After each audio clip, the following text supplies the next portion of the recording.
এপ্রিলের 1 তারিখে আমি বাড়ি যাওয়ার কথা ছিল, টিকিটও পাইছি। তো 2019 সালে আমি আসছিলাম দুবাইতে। ওই টাইম বয়স খুব কমই ছিল।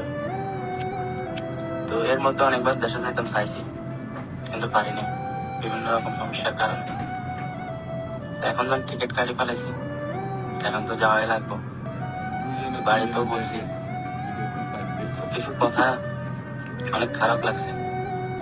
আজকে 5 বছর 5.5 বছর প্রবাসে। হঠাৎ আব্বার সাথে কথা হয়েছিল। আব্বা বলছে যে আমি কিছু করি নাই, আমি যে টাকা দিছি এই টাকা দিয়ে চলে না।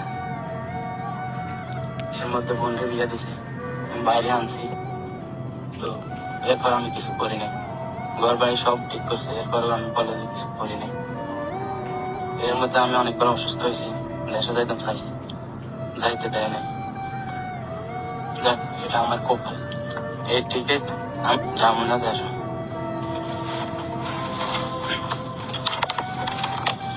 এই টিকিট